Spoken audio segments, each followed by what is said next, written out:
Muito bem, vamos começar aqui a nossa segunda aula da série O Novo Império, uma série que visa complementar ou dar continuidade ao assunto da introdução à nova ordem mundial, sob o aspecto da sua conformação jurídica, né? Como a gente falou na primeira aula, o Novo Império ele basicamente atende a um critério de nova ordem jurídica, certo? Mas, como toda ordem jurídica deriva de um princípio ético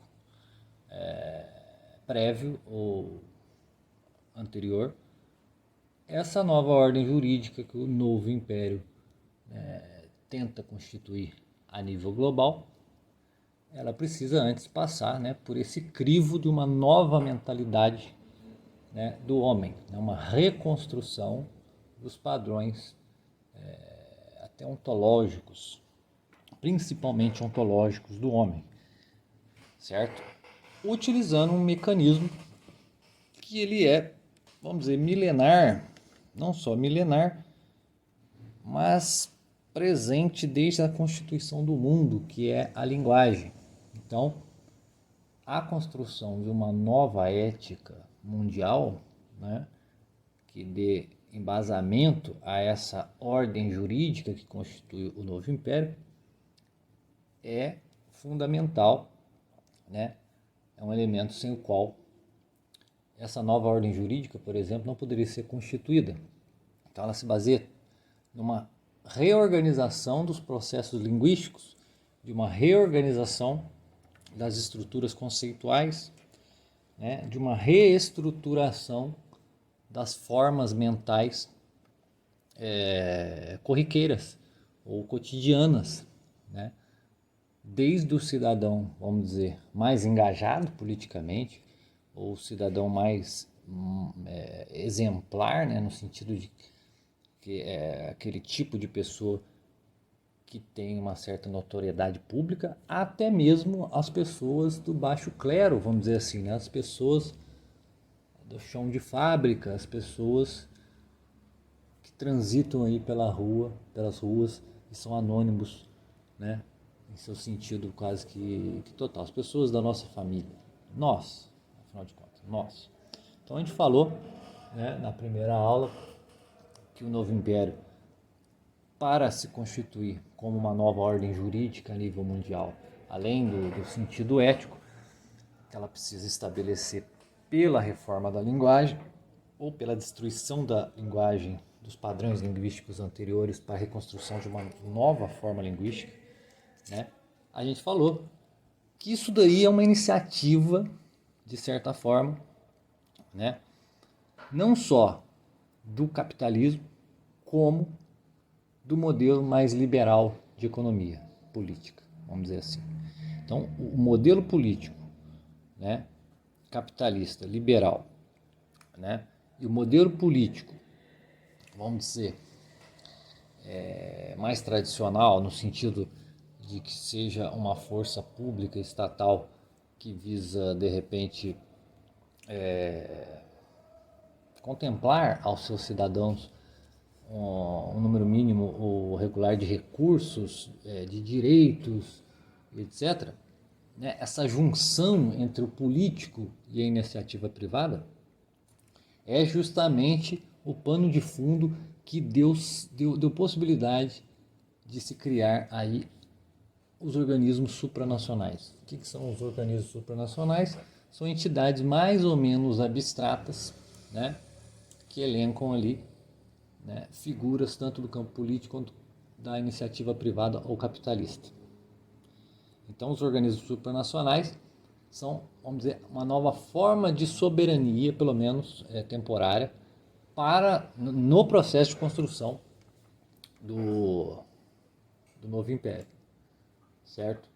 Hans Kelsen, a gente comentou, que era um filósofo do direito, a gente falou aqui que no livro do Antônio Negri, Império, ele diz ali que Hans Kelsen tem um valor fundamental aí dentro desse processo, porque ele, não que ele seja vamos dizer, nominalmente, um dos membros desse movimento, né, que a gente não pode apontar um centro, assim, a dizer, ó, como muitos dizem, é a maçonaria, é o imperialismo americano, é o comunismo, é internacional comunista, é o governo chinês. Não. Existem fatores multifacetados dentro desse projeto, né? A centralidade do projeto não está no nível da organização, simplesmente. Está no nível do tipo de instrumento, né, ou do tipo de tendência a que isso está se levando. Então, a tendência fundamental, né, de uma ideia de, vamos dizer, uma concepção formal de direito, né, essa tendência, ela passa por todos os níveis da cultura humana possíveis, né? No nível político, no nível econômico, no nível educacional, no nível do entretenimento. Então, todos esses níveis, vamos dizer, tem ali implícito dentro das suas formas mentais, dentro dos seus modos de entendimento do que é o homem, do que é a vida, dentro das suas características próprias de linguagem, dentro dos seus chavões, tudo isso daí tem ali dentro a ideia de um novo direito, de uma emancipação, né? Como se fosse realmente um paradigma, um novo paradigma, certo? Que se sobressai sobre aquelas variantes concepcionais que nós comentamos aqui, que apontavam para a formação de um novo direito mundial, né, como um direito monárquico, ou outro como um direito mais liberal, baseado numa constituição a nível global, certo? Mas veja bem, esta nova tendência, que é justamente a característica principal do novo império, ela transcende essas ideias de ordem internacional, de ordem mundial, que até então derivaram depois da obra de Hans Kelsen, como se ele tivesse enxergado, basicamente, a alma do direito internacional, certo? Mas que a matéria do qual essa alma tivesse que ser, como num corpo humano, engendrada para animá-la, né? A animação a matéria ainda não existe, né? Na prática, nós não temos essa ordem ainda, mas ela está sendo construída, porque após Hans Kelsen muita coisa se passou, o mundo material do homem se alterou drasticamente, tivemos guerras mundiais também, certo? Tivemos Guerra Fria, tivemos aí a irrupção no século XXI da onda de terrorismo, tudo isso daí são mecanismos ou variantes de um fenômeno a nível global, no qual o novo império vai se constituindo através da sua metalinguagem, ou seja, da sua transferência conceitual dos padrões considerados arcaicos ou antigos para padrões novos e milenares, ou seja, padrões de um novo milênio, certo? Então, o novo império, além dele ser esse paradigma de mudança radical e milenar, né, ele é meio que a confluência de dois fantasmas que até então se degladiavam dentro da arena pública e política, né, enquanto ideais de transformação da sociedade, o liberalismo e o socialismo. Mas isso, aparentemente, embora ainda existam independentemente, como categorias políticas, né, ou categorias ideais, essas duas formas já se diluíram dentro de um novo processo, certo? Um processo que aqui estamos chamando de novo império, certo? Novo em dois sentidos.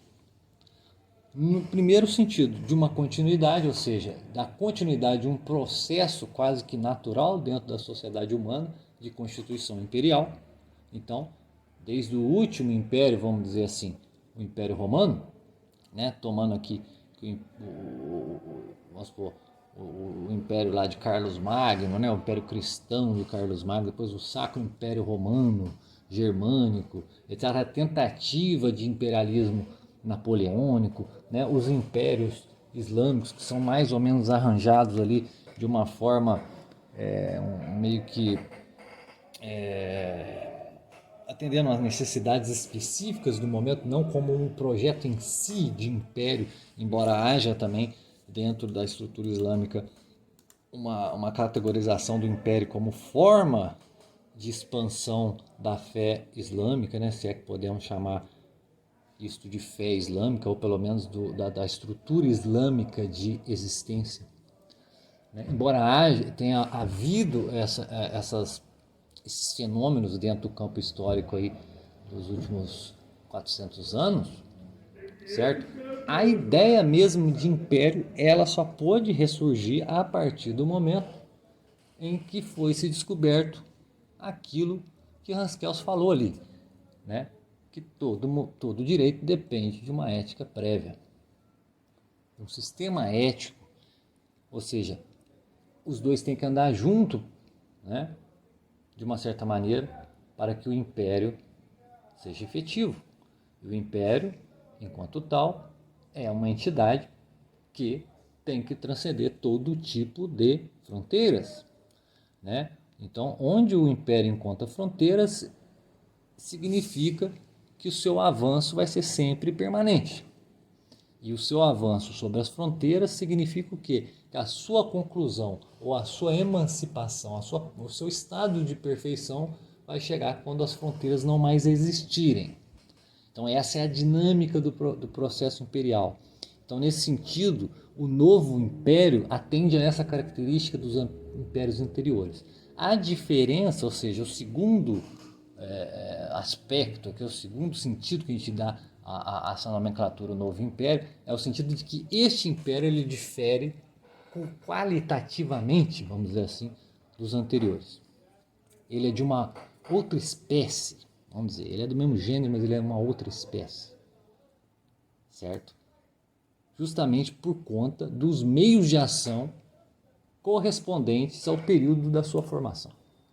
Então, os meios de ação que existem hoje, a técnica humana, o mundo da técnica, ele é um mundo que transcende qualquer outra época. Você pode ir lá chamar o Egito antigo, você pode pegar aquelas construções megalíticas e falar, olha, aqui tinha uma tecnologia estranha que ninguém até hoje descobriu. Nós não somos capazes de reproduzir aquelas obras daquelas civilizações. Isso não quer dizer, né, de forma alguma, que o poder tecnológico daquela civilização se distingue do poder tecnológico do atual momento da humanidade, nos últimos 2, 3 séculos, após principalmente ao advento da Revolução Industrial. Nós não podemos dizer que eles diferem apenas no sentido quantitativo, mas no sentido qualitativo, né? Hoje em dia, um governo, ou um político, ou um cidadão, ele tem um poder tecnológico completamente, qualitativamente falando, transcendente em relação aos poderes disseminados em qualquer outro tipo de sociedade antiga, ou até mesmo medieval, certo? Então, como a gente estava dizendo, este novo império, ele não só é uma ordem, uma tentativa de construção de uma nova ordem de direito, né, de unificação desse direito com uma ética criada a partir de novos modelos linguísticos, mas ele, sobretudo, é um novo modelo de autoridade que atende justamente às características desse novo tempo tecnológico que nós vivemos, certo? Então, a criação de uma nova postura ética e de um novo corpo de valores, né, ele é fundamentalmente desvinculado de qualquer ligação com o passado, ou pelo menos tenta ser desvinculado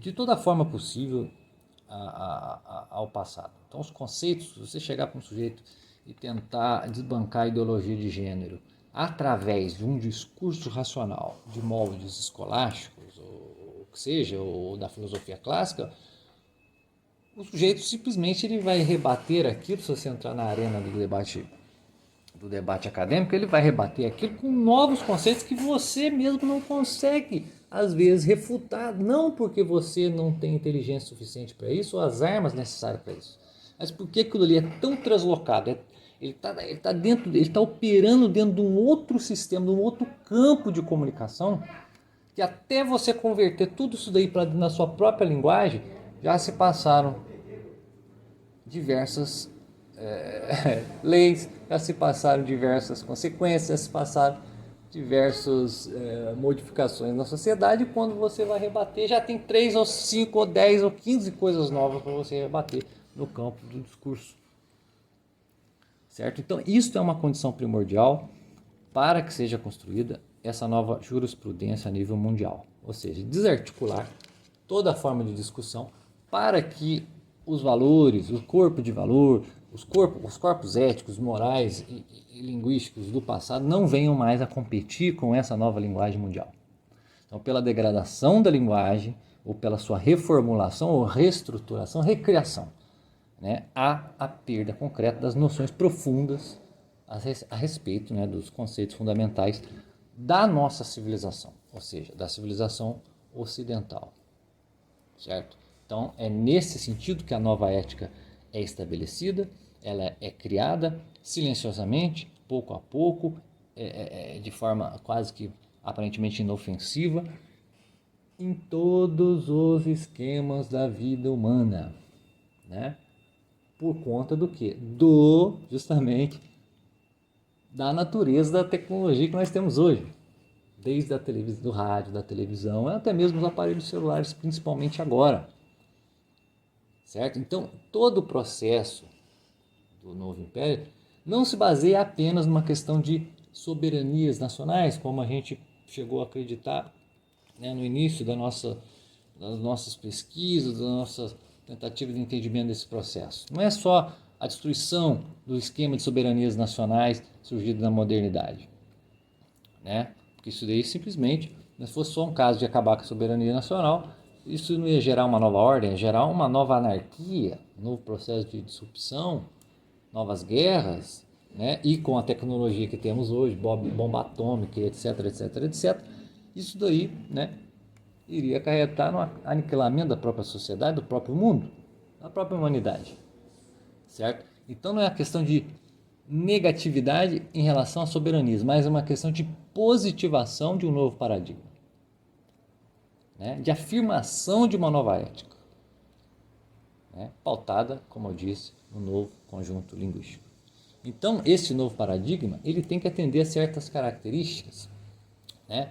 que são confluentes com né, vamos dizer como o Karl Marx, com os modelos produtivos presentes, né?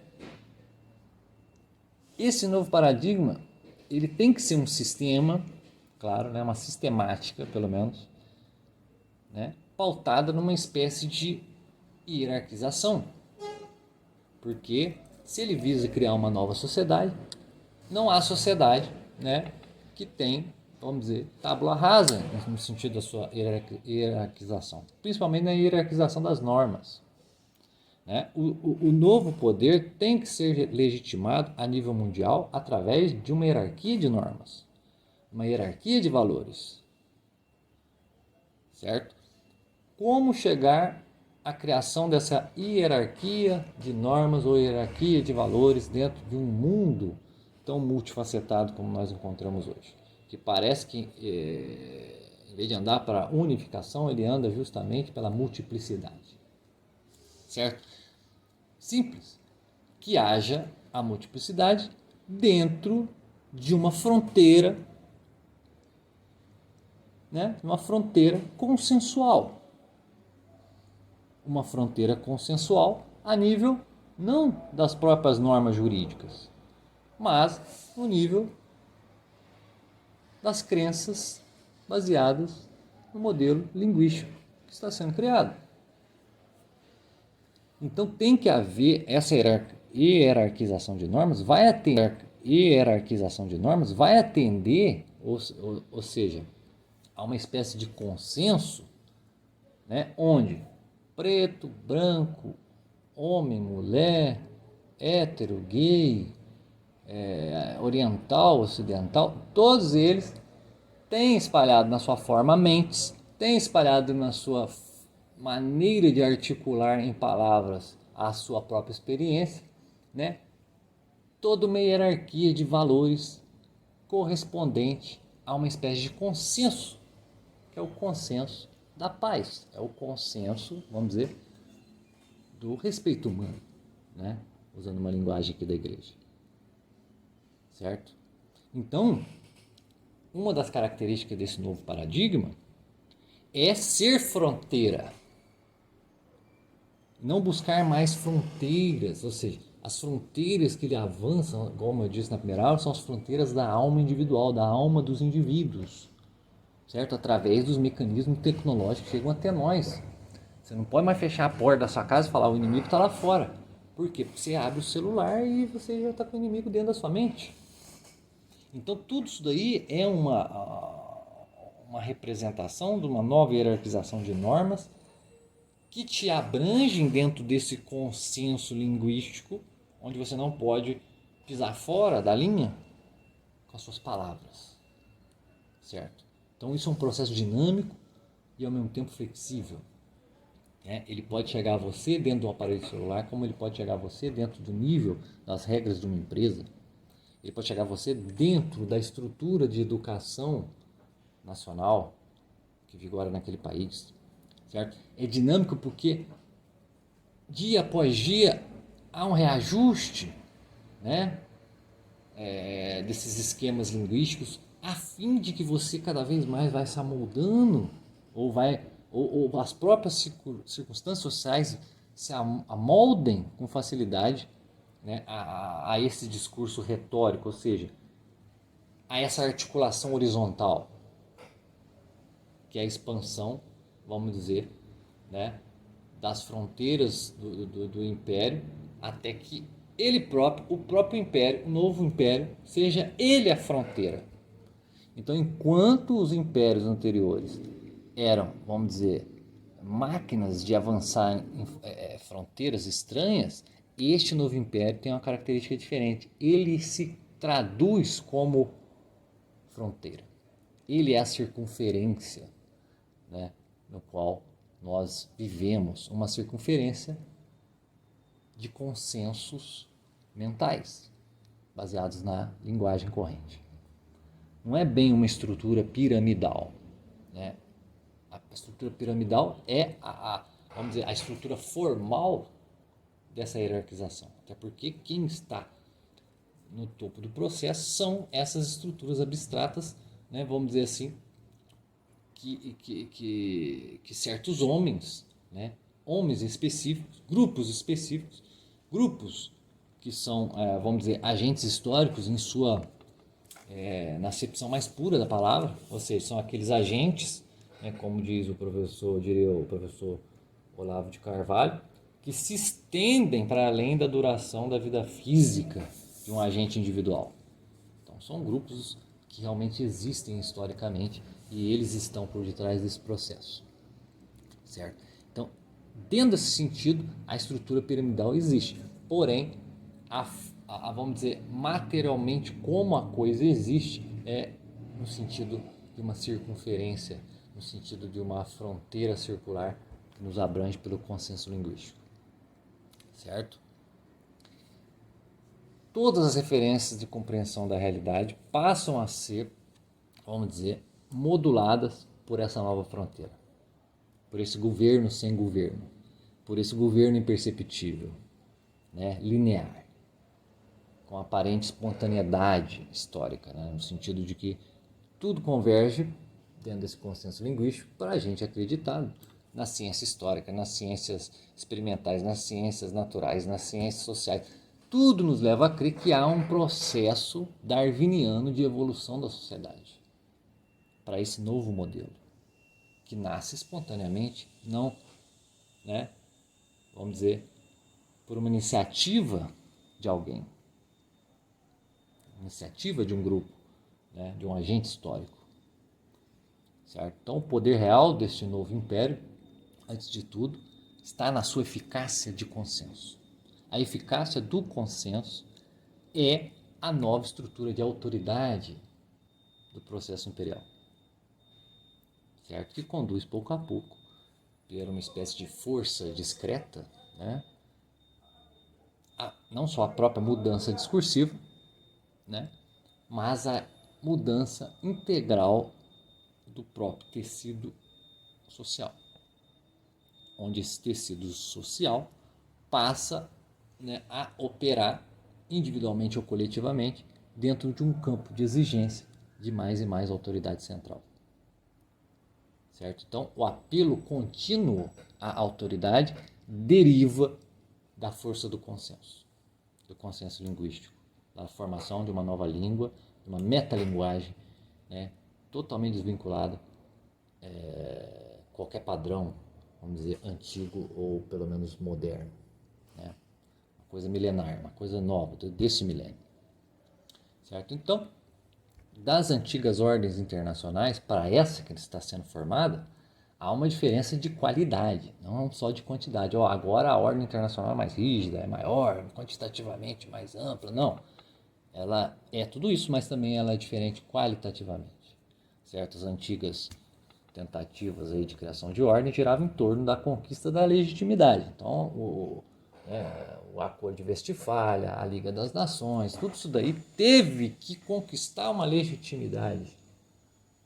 Né? A conquista da legitimidade era o necessário para que aquela ordem existisse. Mas com o novo império é diferente. Por quê? Porque essa estrutura de consenso linguístico, no qual gera o apelo contínuo à autoridade e à autoridade de tipo central, ela já age como se fosse legitimada pela totalidade da humanidade. Então, essa nova ordem internacional, ou mundial, ou global, que seja, ela já se coloca como um poder legítimo. Certo? É uma mudança definida pela ideia de que somente um poder soberano, ou seja, o poder do consenso, pode funcionar como um centro de ordem ou regulação eficaz. E quando preciso, né, de coerção eficaz. Coerção sempre no sentido jurídico, ou seja, é através do direito, é através da jurisprudência que as demais forças sociais são mobilizadas, as forças efetivas são mobilizadas para apagar de repente um foco ali de não consensualidade. E a igreja é o principal foco de não consensualidade, ou pelo menos a fé cristã. Certo? Porque este é um império pelo qual o novo império acredita ter que destruir ou apagar da história da humanidade para que ele, enfim, né, seja emancipado. É dali que ele vai se emancipar, daquilo ali. Então, o consenso dessa legitimidade irá, consequentemente, conduzir à formação de um novo direito positivo a nível mundial. Já está sendo, né, conduzido, já está quase que entrando já em processo de efetivação irreversível. Então, na medida desta positivação, aquilo que foi plantado ali no terreno ético será materializado nesse positivismo jurídico. Certo? Como a gente falou, o Hans Kelsen descobriu, né, a alma do direito imperial, que é a junção entre a ética e o direito. Mas, materialmente, né, formalmente ele descobriu, mas materialmente ainda não existia, né? Ou ninguém sabia como aplicar. Agora eles aprenderam.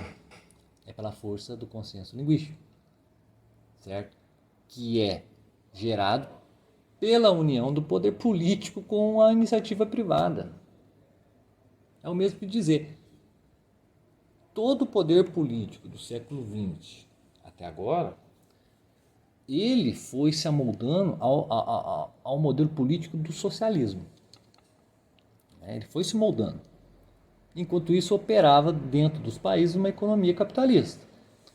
De repente, não sei ainda exatamente precisar quando, mas provavelmente das guerras mundiais em diante, vira tudo um teatro e de repente é fundido essas duas realidades, certo? Que foram capazes de juntar a ética e o direito pela sua força de atuação. Os antigos impérios, né, como lá falava o próprio Tito Livio, Tucídides, os caras que viveram dentro de um império, né, vamos dizer, romano, eles já diziam, o império ele não é o exercício da força em si mesma, certo? Não é o exercício pela força em si, mas o império é a capacidade de apresentar a força como a única mantenedora do direito e da paz. Agora, como o império antigo mostrava isso? Através da força. Ó, aqui está a minha força. Se você não fizer, você morre. Certo? Mas não era a força em si que o império queria demonstrar como uma capacidade de manter a paz e o direito. Certo? Mas o seu projeto deliberado, né? O seu projeto ético. Hoje em dia, esse novo império, né? Ele não precisa agir pela força, embora haja. A força é um recurso, mas não a sua essência. Certo? Ele utiliza como vamos dizer, capacidade de se apresentar como o único que pode manter o direito e a paz, o consenso linguístico. É o consenso linguístico que fez com que os impérios antigos, né, exercessem a força em si, ou seja, eles apresentavam a sua ética e o seu direito, e a força era uma forma de aplicação. Mas agora a força ela é um fator secundário e a forma de aplicação é justamente a coesão consensual da linguagem. Certo? Veja bem, o império ele não é uma criação a priori, ou seja, ó, você vai lá, constitui um império e depois você aplica-o. Né? Você cria uma estrutura e depois aplica. Não. Este império, como os demais, é sempre um desenvolvimento a posterior. Ele sempre surge de ações prévias conforme a sua capacidade de resolver conflitos concretos, divergências concretas, seja divergências no plano militar, seja divergências no plano econômico, seja divergências de que natureza for. Então a divergência e o conflito é, vamos dizer, o combustível pelo qual os impérios se formam. Por quê? Porque é ali que eles vão utilizar da sua categoria ética, vamos dizer, né? Da sua capacidade de apresentação, né? Do seu discurso, vamos dizer assim, e pelo exercício da força, no caso dos impérios antigos, e agora pelo exercício da mera consensualidade, que, como força, utiliza do direito, da jurisprudência, né? Em poucas palavras, da força policial para poder aplicar, né, a força do seu consenso. Então, o que sustenta o seu poder será sempre a dimensão do consenso existente. Quanto maior ele for, mais poder de sustentação terá o comando central ou os diversos, vamos dizer, polos ou focos desse comando central. Né? A sua estrutura fronteiriça, né? Aquilo que abarca toda a contingência interna da sua existência. Somos nós. Então, este novo império precisa alargar cada vez mais o seu consenso para que a sua fronteira seja cada vez mais infinitamente abrangente, né? Até que não sobre nada do lado de fora. Tudo que está dentro que for divergente será suprimido pelo poder do consenso e pelo poder da jurisprudência criada justamente para agir e mobilizar a força em si, como os antigos impérios faziam. Certo? Mas, igual eu disse, os antigos impérios faziam isso, né? Então parece que os romanos, quando chegavam, faziam uma guerra, matavam um monte de gente, pegava tudo para eles, estabelecia seu conjunto de ética e direito. Certo? Então um império é definido, né? O seu exercício é definido pela força. Sim, é exercido pela força, tomando como pressuposto vamos dizer, a observância de que somente assim nós garantiremos o direito à paz. Então há sempre um discurso ético por detrás dessa força. Só que agora, com esse novo império, o discurso ético ele chega como a força em si. Né? A linguagem consensual do mundo chega como uma força em si e só depois ela mobiliza, vamos dizer, as suas formas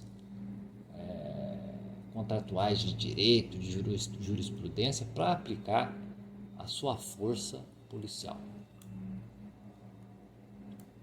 Então, a definição do novo império está relacionada a novas características de ordenamentos linguísticos e jurídicos e éticos. Certo? Na passagem da modernidade para a pós-modernidade, né, pode chamar do mundo contemporâneo, depois da paz de Westfália, aquela coisa toda, que não funcionou, depois continuou havendo as guerras que queriam que o novo poder, vamos dizer, o próprio poder financeiro do mundo queria evitar, né? Não porque nos amam, mas porque não gostariam de perder a estrutura que eles mesmos criaram de domínio dentro dos países. Existia aquilo que o Antonioni chamou de analogia doméstica, né? Que era o seguinte, nós vamos criar uma ordem internacional, vamos pegar como modelo aqui, sei lá, a Constituição Americana. Então, de uma nação nós aplicamos isso para o todo, para a ordem internacional em si.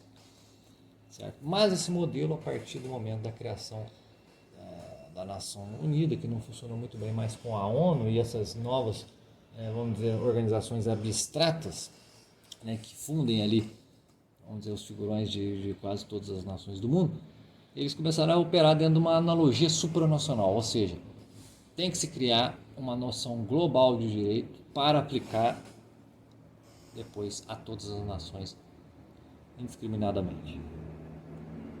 Certo? Isto daí é assim por quê?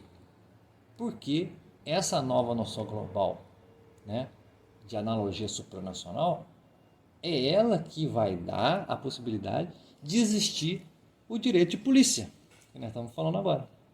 Esse direito de polícia só pode existir por causa disso. Por causa dessa ordem global criada fora das nações, dentro desses organismos, dentro desses clubes mundiais aí como a ONU. Lembrando que a ONU aqui é utilizada mais como uma referência visível, porque na verdade dentro desses ciclos aí devem existir dentro de um esquema como bonecas russas, você não sabe onde isso vai dar, certo? Você não, às vezes nem sabe onde está o eixo da coisa mesmo. A ONU às vezes é só um interposto disso, né, do poder real, certo? É dentro desses locais, vamos dizer, obscuros, que nasce a possibilidade dessa conformação e os dá a força, né, efetiva do direito de polícia e da função de exceção. A função de exceção é definir, basicamente, né, as demandas da sua intervenção. Onde a gente vai intervir? É na guerra da Ucrânia? É lá no conflito entre palestinos e israelenses? Certo? É lá nas eleições naquele país eco lá chamado Brasil? Onde nós vamos interferir? Né? Então, as demandas de intervenção, a posse das forças e movimentos que podem ser aplicados em momentos de crise, isso daí faz parte do direito de exceção. Olha, o direito de agir naquele caso oportuno e específico em nome do todo, em nome do consenso.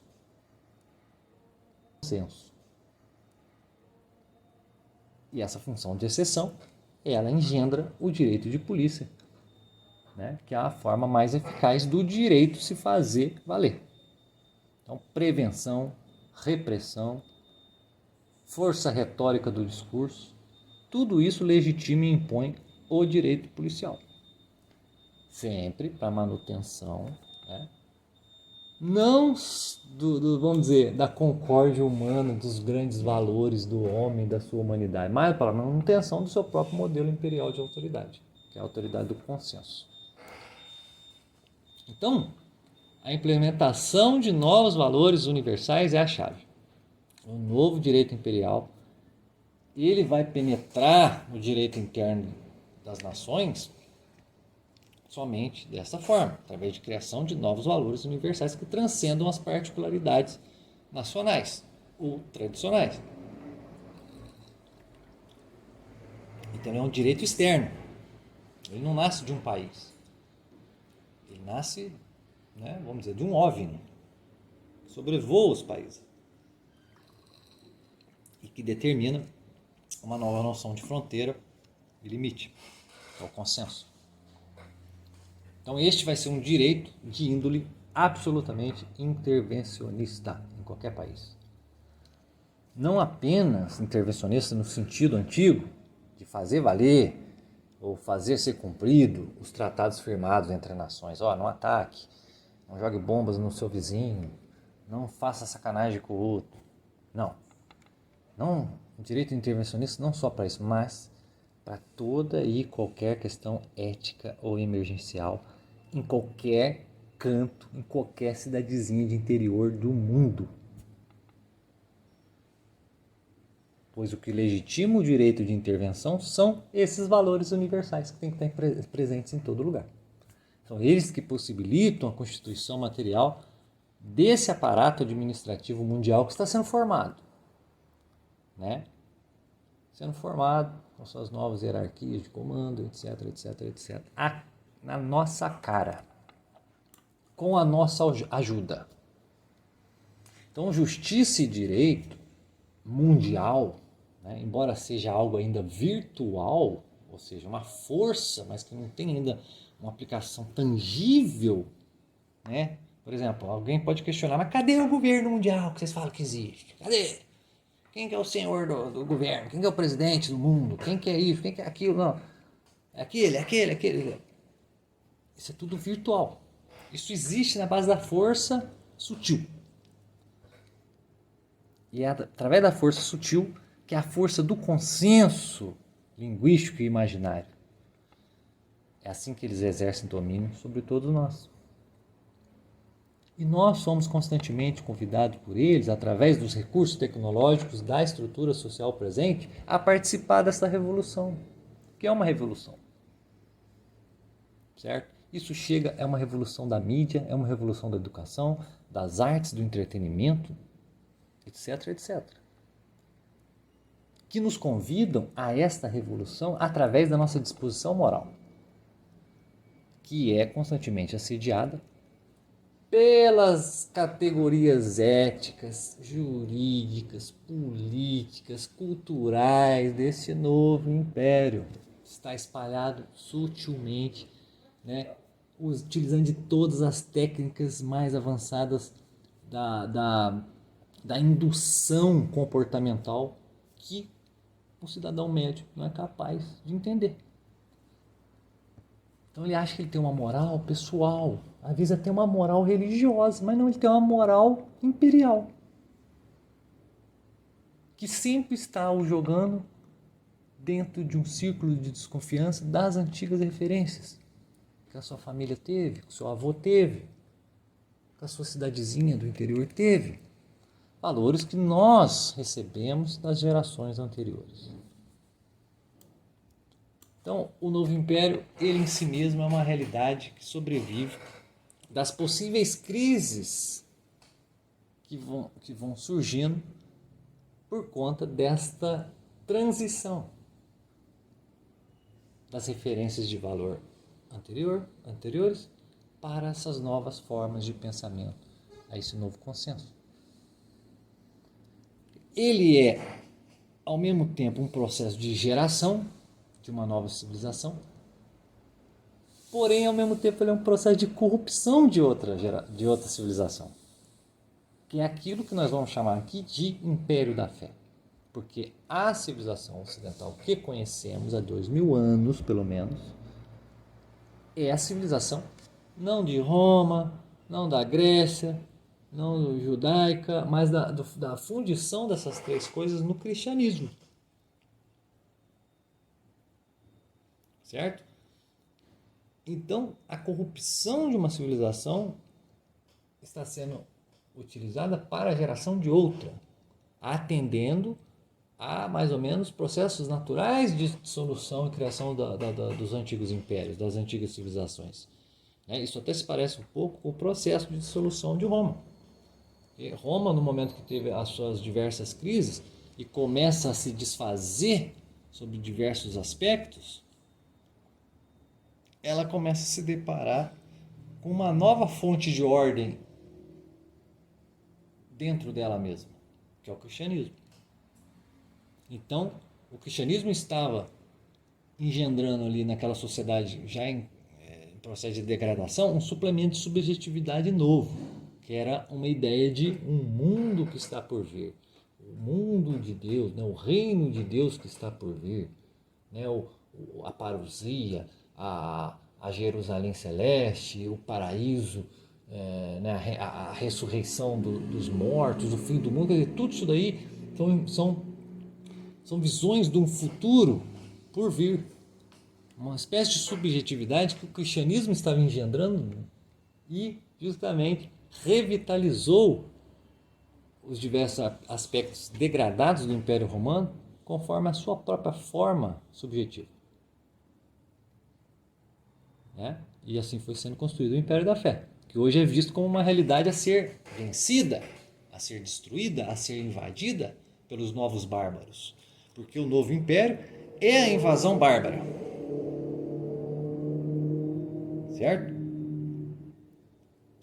É a invasão bárbara dentro do Império da Fé, que deve ser vencido por uma nova base ontológica, a criação de uma nova base ontológica que seja capaz, de repente, clarificar o destino humano, iluminar a razão humana e assim ressignificar todo o plano histórico, e se enxergando a si mesmo como os próprios impérios antigos se enxergavam, como construções definitivas do futuro humano.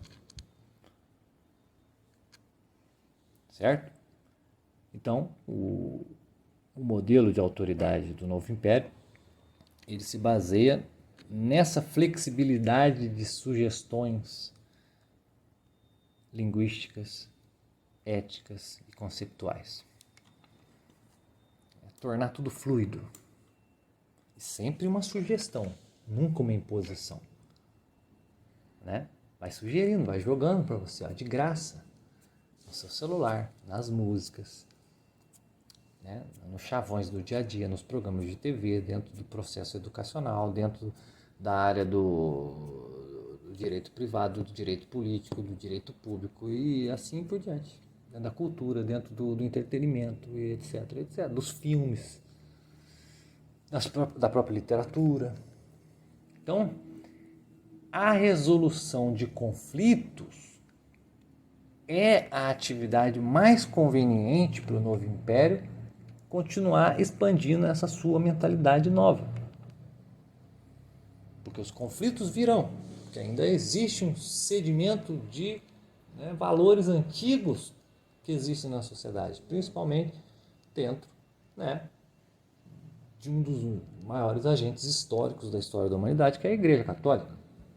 Então é lógico que a Igreja Católica vai ser uma fonte de conflitos, mas que devem ser resolvidos convenientemente por essa nova consensualidade humana, no sentido global, que é justamente o novo império. O novo império é algo perene, mas que se materializa conforme as nossas disposições são alteradas. E assim ele vai se estabelecendo e implementando, inclusive, valores novos, a nível universal, cada vez mais loucos e desregulados totalmente em qualquer base real existente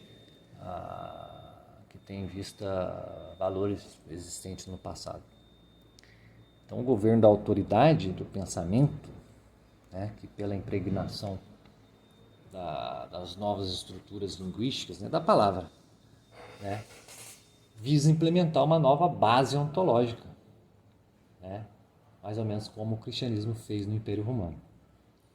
Isso significa que o novo império ele é também uma paródia satânica e reflexiva do Império da Fé. Um centro, a tentativa, né, de ser um novo centro ordenador, um novo critério moral, né, não só para os indivíduos, mas não só para os direitos das nações, mas para os indivíduos tomados enquanto tal, né, um novo conjunto de valores, né, impressos pela palavra, como se fosse um fiat lux, né, a palavra de ordem divina, certo?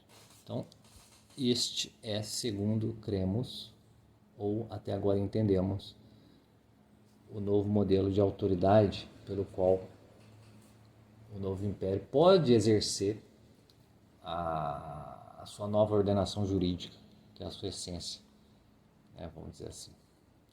Certo? Então, espero que tenha ficado claro. Agradeço a todos que nos ouviram. Provavelmente a próxima aula será a última. Vamos tentar falar alguma coisa sobre as tentativas que houveram de ressurgimento da ideia imperial, né, que possibilitaram esse estado de coisas ser assim como a gente falou agora. Mas nada nos impede de fazer uma quarta aula, no qual nós gostaríamos talvez de mostrar pelo menos uma alternativa a tudo isso, certo? Vamos ver como vai ser aí.